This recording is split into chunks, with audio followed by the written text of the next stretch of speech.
بازگشت مسی به بارسلونا، از رویا تا واقعیت.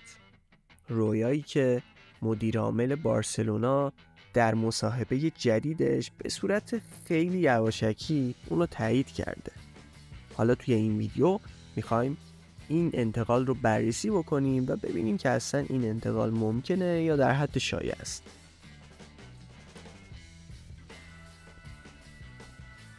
خوان لاپورتا مدیر عامل بارسلونا توی ویدیویی که توی فضای مجازی منتشر شده به پرسش هوادارهای این تیم در مورد بازگشت لیونل مسی فوق ستاره آرژانتینی به جمع آبی اناریا پاسخ مثبت داد.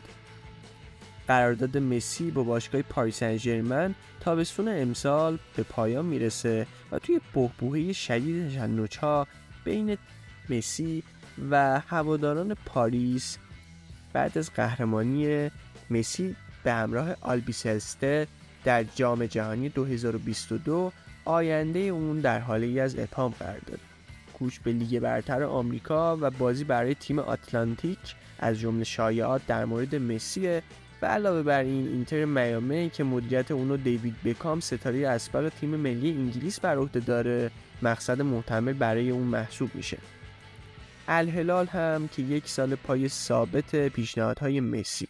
با این حال بازگشت به بارسلونا هم یکی دیگه از گزینه‌های روی میز برای مسیه که توی هفته‌های اخیر به شدت قوت گرفته و گفته میشه باشگاه بارسلونا برای مذاکره با مرد آرژانتینی وارد عمل شده. در گرماگرم این شایعات لاپورتا در آستانه دیدار بارسا برابر خطافه در پاسخ به سوال یکی از هواداران این تیم درباره بازگشت مسی به بارسلونا گفت بله، پاسخی که دل هواداران این تیم رو گرم کرده. آبی اناری‌ها در حال حاضر با مشکلاتی از جمله رسوایی‌های مالی دست و پنجه نرم می‌کنن. این موضوع میتونه نقل و انتقالات تابستونی این تیم رو تحت شعاع قرار بده.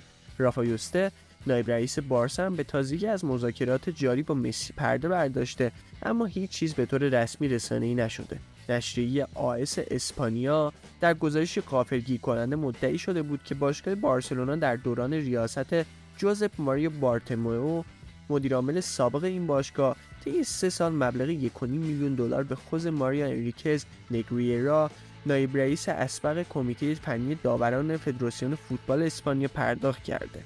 نگریرا از سال 1994 تا 2018 به عنوان نایب رئیس کمیته داوران فدراسیون فوتبال اسپانیا فعالیت می‌کرده. دفتر دادستانی ایالت بارسلونا مدعیه که آبی اناریا از سال 2016 تا 2018 مبلغ مذکور رو به حساب شرکت وی به نام داسنید 950 واریز کردند.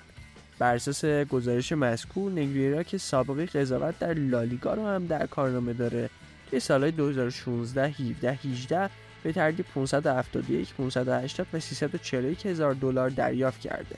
لاپورتا در مورد این اتهامات گفته بارسلونا هرگز با نیت تغییر یا اعمال نفوذ در رقابت‌ها به منظور حصول منافع ورزشی اقدامی نکرده و دادگاه هیچ مدرکی هم پیدا نکرده، چون چیزی وجود نداره و چنین چیزی ممکن نیست. این اتهامات با هدف تخریب بارسلونا مطرح شده و خصمانه‌ترین حمله‌ای که علیه بارسلونا صورت گرفته. با این تفاصیل میشه گفت که بارسلونا تابستون خیلی سخت رو پیش رو داره و علاوه بر تنظیم کردن صورت‌های مالی و درست کردن تراز مالیش باید از پس ایجنت مسی یعنی پدرش و البته مبارزه با تیم‌های سرسخت عربستانی و آمریکایی هم بر بیاد.